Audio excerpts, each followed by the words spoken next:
इस कार्यक्रम के पुण्यार्जक हैं प्राचीन श्री अग्रवाल दिगंबर जैन पंचायत रजिस्टर धर्मपुरा, प्रधान श्री चक्रेश जैन, महामंत्री श्री विजेंद्र जैन, कोषाध्यक्ष श्री शेखर जैन, सचिव श्री नीरज जैन, मंदिर मैनेजर श्री पुनीत जैन, पंच कल्याणक महोत्सव समिति श्री 1008 पारसनाथ जैन मंदिर, वर्धमान कॉलोनी, सागर, मध्य प्रदेश।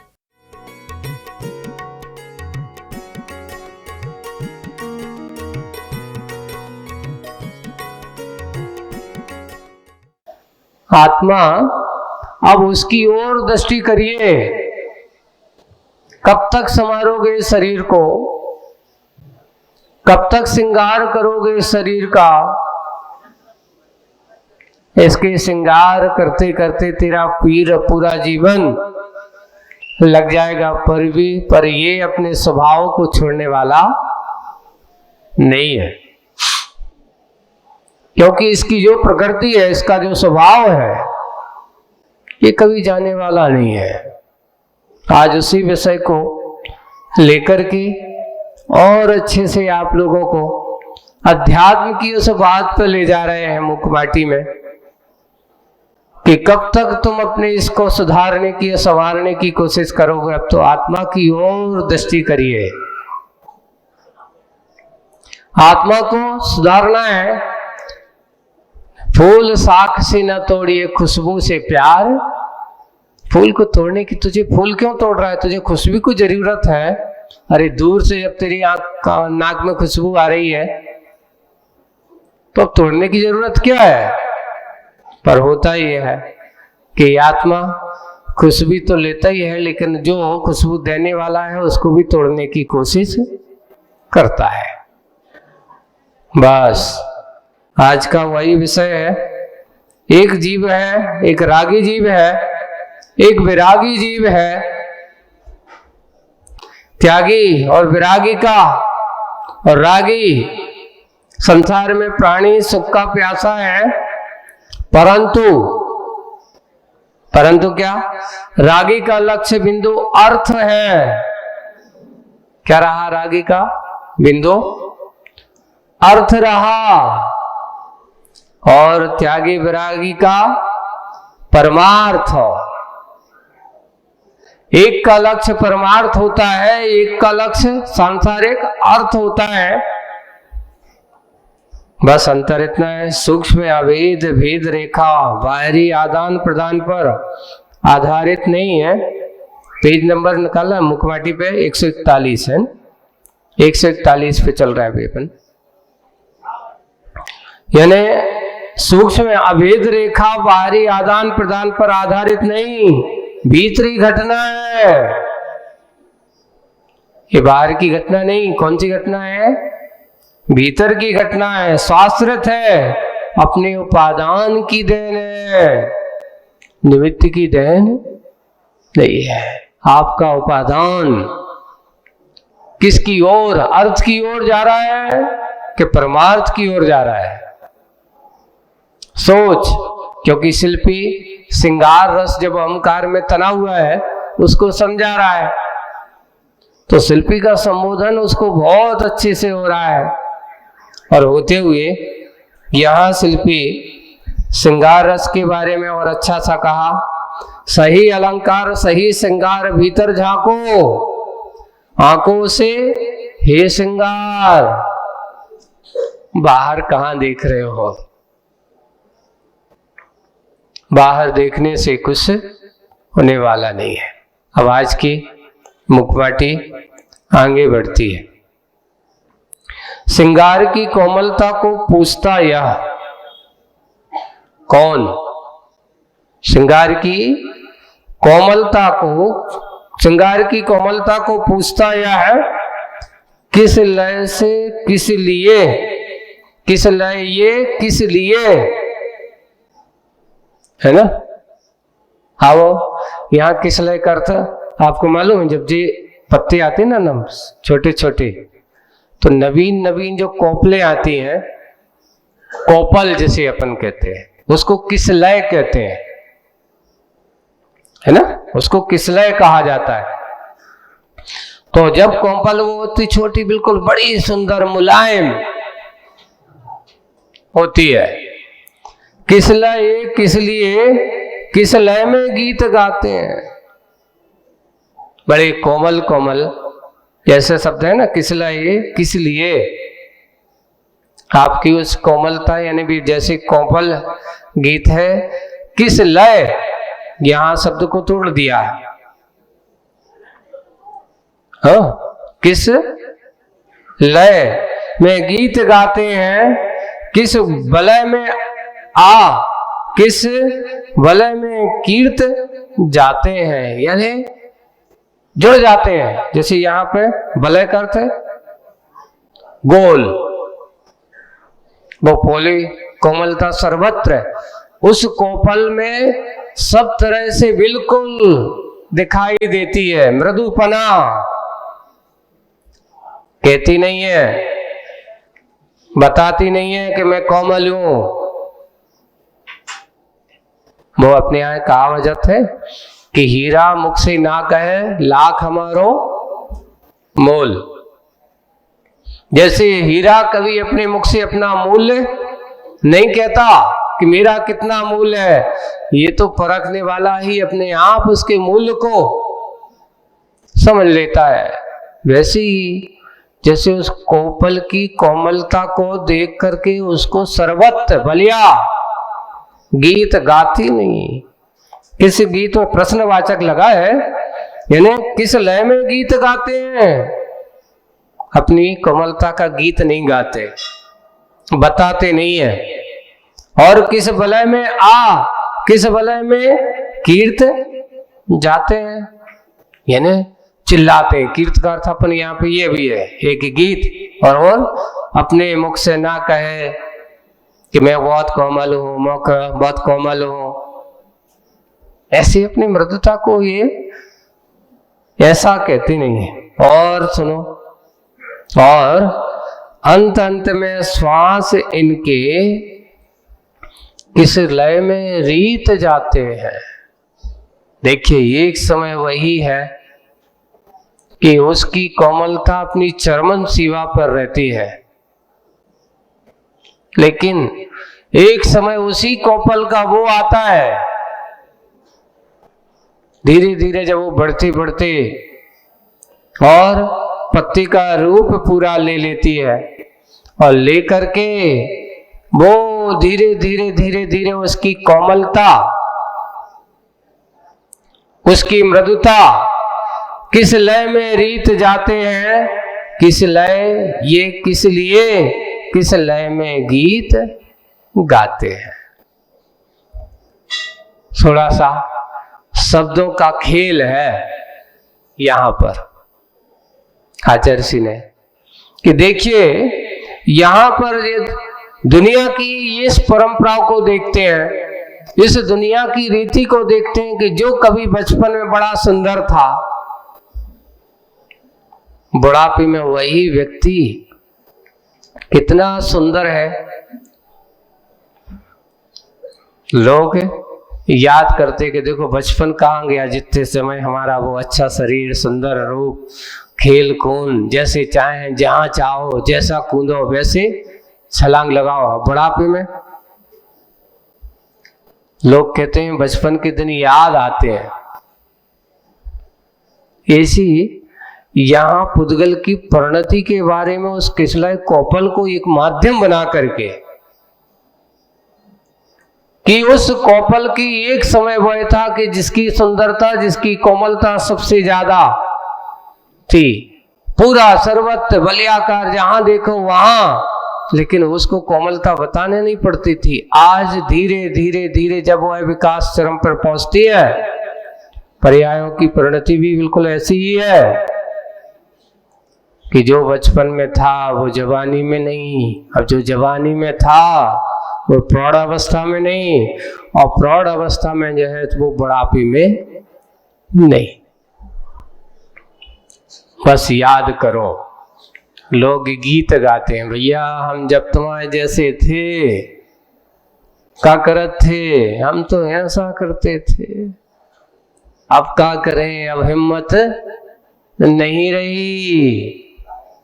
अरे भाई, गतम न सोच्यम, जो बीत गया सो रीत गया, आने वाला नहीं है। वही परिणति किस लय में रीत जाते हैं, पता नहीं चलता। एक एक क्षण, एक एक पल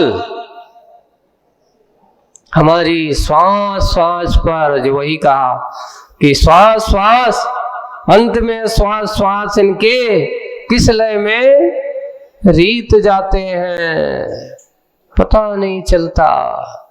यही जीवन का यथार्थ है, यही जीवन का सत्य है, इसे आज तक कोई रोक नहीं सका। घड़ी एक बार चालू हो जाए तो फिर ये घड़ी बंद नहीं होती।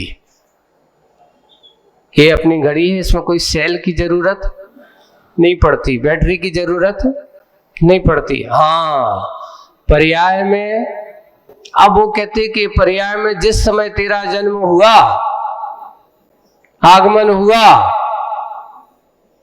और आगमन होते ही इसकी घड़ी चालू हो चुकी है। बस इसकी घड़ी कब बंद होगी? जब सांस का अंतिम निश्वास निकल करके शरीर से बाहर जाएगा, उस समय अब तेरी घड़ी बंद होने, पर्याय की अपेक्षा से। वैसे तो ये जीवन रूपी घड़ी जीव की तो आज तक कभी बंद हुई ही नहीं, न कभी होगी, न कभी होने वाली है। न कभी हुई है, न कभी होगी, न कभी होने वाली है। ये यथार्थता यही है, यही सत्यता है। पर्यायों का ही विनाश होता है। आज वही को यहाँ कर रहे हैं कि पता नहीं ये किस लय, ये किस रीति, किस लय में गीत गाते हैं। और आगे अर्थ और परमार्थ की सूक्ष्मता कुछ और उजाले में लाई जाती है कि सही अर्थ क्या है। देख, पुद्गल के श्रृंगार में रहने वाले संसारी आत्माओं, अर्थ क्या है, परमार्थ क्या है। पुद्गल की परिणति में रमने वालों, भव्य जीवों, यहाँ ये कहा जा रहा है कि सुनो, समझो, सही अर्थ क्या है, परमार्थ क्या है। तो अर्थ और परमार्थ की सूक्ष्मता कुछ और उजाले में लाई जाती है, यानी प्रकाश में लाई जाती है। कैसे?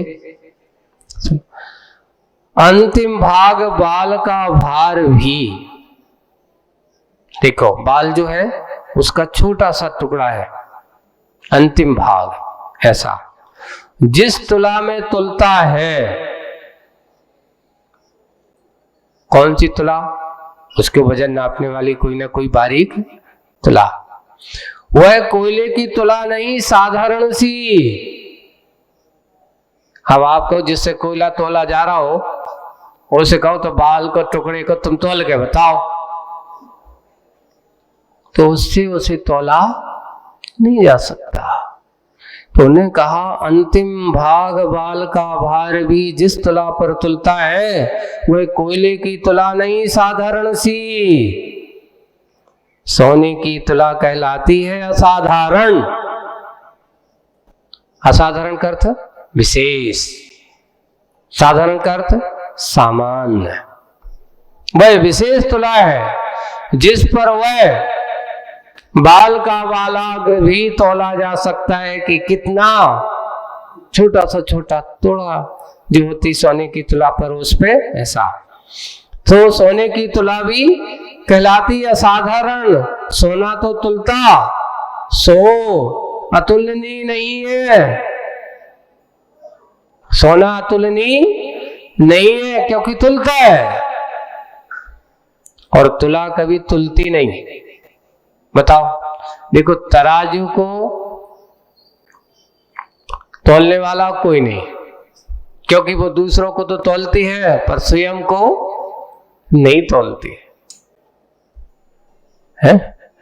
जो दूसरों को तो वो क्या करती है, तोलती है। इसलिए यहां लिख रहा है सोना तो तुलता है, सो अतुलनीय नहीं, और तुला कभी तुलती नहीं, सो अतुलनीय रही। उसको अतुलनीय कहा। उसको कभी तौला नहीं जा सकता। और परमार्थ तुलता नहीं कभी, वो बता रहे हैं, इसलिए उदाहरण देकर के आपको समझाया जा रहा है। परमार्थ कभी तुलता नहीं कभी अर्थ की तुला में।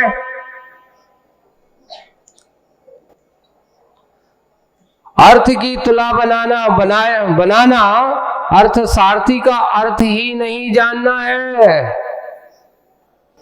ये बहुत अच्छा कि तुम जो परमार्थ को अर्थ की तुला में तोल रहे हो, ये ठीक नहीं है, क्योंकि परमार्थ तुलता नहीं कभी अर्थ की तुला में, क्योंकि अर्थ को तुला बनाना अर्थ शास्त्र का अर्थ ही नहीं जानना है, और सभी अनर्थों के गर्त में युग को ढकेलना है।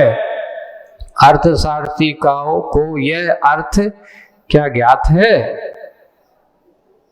प्रश्न बचा, क्या उसको एक अर्थ ज्ञात है, पता है? नहीं।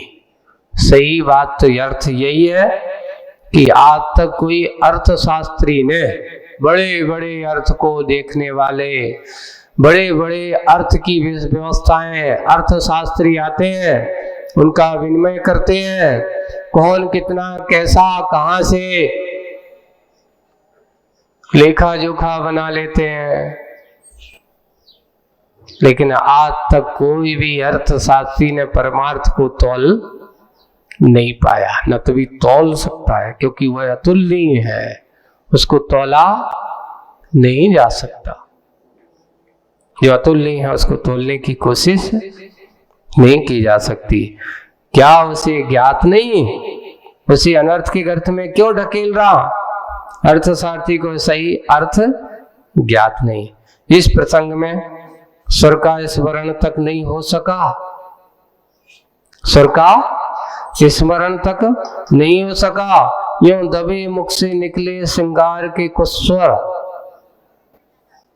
जब उसने ये समझाया, ये कहा, तो अब वो श्रृंगार रस के स्वर जो है कैसे निकले? दबे मुख से, धीरे से। जैसे अपन कहते हैं ना, कोई कुछ बोला नहीं जा रहा है या कुछ नहीं किया जा रहा, तो धीरे से कहते हैं। इस प्रसंग में स्वर का स्मरण तक नहीं हो सका। यूं दबे मुख से निकले श्रृंगार के कुछ स्वर। स्वर को भास्वर ईश्वर की उपमा मिली। किसकी उपमा मिली है? शब्दो वर्ण समामनाए, ऐसा कहा। शब्द ब्रह्म के समान होता है, ऐसा शब्द भी कहा है।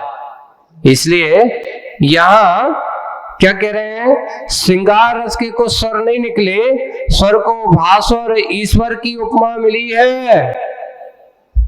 शब्द ब्रह्म है, ऐसा शब्द लिखा जाता है। ये शब्द भी, इसलिए उसको ईश्वर की उपमा भी मिली है। ईश्वर ने भी ईश्वर को अपनाया है। जब भी भगवान की दिव्य ध्वनि कृति किसके रूप में? आपको शब्द के रूप में होती है। और ईश्वर ने भी स्वर को अपनाया है। स्वर के बिना स्वागत किस विध संभव है? शाश्वत भास्वत स्वर का कभी भी नहीं होता।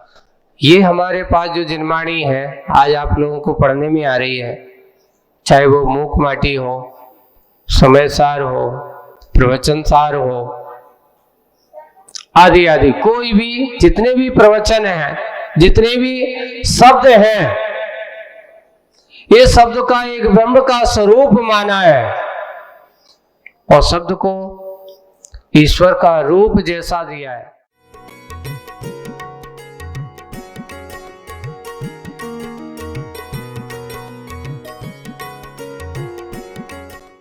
इस कार्यक्रम के पुण्यार्जक थे प्राचीन श्री अग्रवाल दिगंबर जैन पंचायत रजिस्टर धर्मपुरा, प्रधान श्री चक्रेश जैन, महामंत्री श्री विजेंद्र जैन, कोषाध्यक्ष श्री शेखर जैन, सचिव श्री नीरज जैन, मंदिर मैनेजर श्री पुनीत जैन, पंच कल्याणक महोत्सव समिति श्री 1008 पारसनाथ जैन मंदिर, वर्धमान कॉलोनी, सागर।